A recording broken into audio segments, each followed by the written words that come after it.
আসসালামু আলাইকুম। আজ আপনাদের দেখাবো মচমচে ও রসালো জিলাপি। যদি একবার এভাবে সহজে বানিয়ে নিতে পারি ঘরে, তাহলে আর বাইরে থেকে কিনে আনতে হবে না। চলেন দেখে নিই মূল রেসিপিটা। প্রথমে একটি বল নিব, এর উপর দিয়ে দিব স্ট্রেনার। এখন দিয়ে দিব 2 কাপ ময়দা। ময়দাগুলো ভালোভাবে ছেঁকে নেব। ময়দাগুলো অবশ্যই ছেঁকে নেবেন। সামান্য লবণ দিয়ে নিব। এখন দিয়ে দেবো পরিমাণ মতো একটু একটু করে পানি। পানি দিব আর নাড়াচাড়া করব। পানি দিব আর নাড়াচাড়া করব, একসাথে সবগুলো দিতে যাব না। আমার এখানে 2 কাপ ময়দার জন্য 1 কাপ পানি লেগেছে। ব্যাটারটা এক সাইডে রেখে দেবো। এখন আমি চিনি শিরাটা তৈরি করে নেব। 2 কাপ চিনি নিয়েছি, এর মধ্যে দিব 1 কাপ পানি, দিয়ে দিব 2টা এলাচ।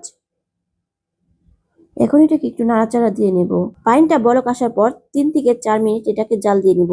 এখন লেবু রস দিয়ে নামিয়ে রাখবো। গুলানো ব্যাটারটার মধ্যে দিয়ে দিব 1 চামচ বেকিং সোডা, সামান্য হাইড্রো অ্যাসিড, দিয়ে দিব সামান্য পরিমাণ জর্দার রং। এটাকে এখন ভালোভাবে ফেটাতে হবে।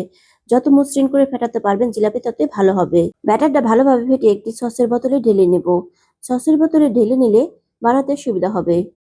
একটি ফ্রাই প্যান নিব, এর মধ্যে দিয়ে দিব পরিমাণ মতো তেল।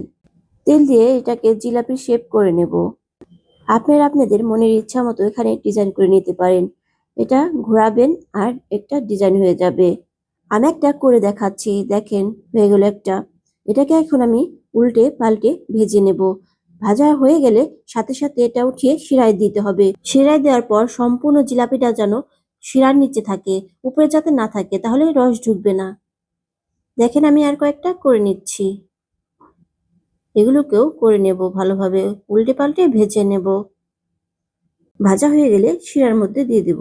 শিরাটা যেন হালকা গরম থাকে সেদিকে খেয়াল রাখতে হবে। হয়ে গেছে আমাদের সম্পূর্ণ জিলাপিগুলো। দেখেন কত রসালো দেখাচ্ছে, খেতেও ভীষণ মজা ছিল।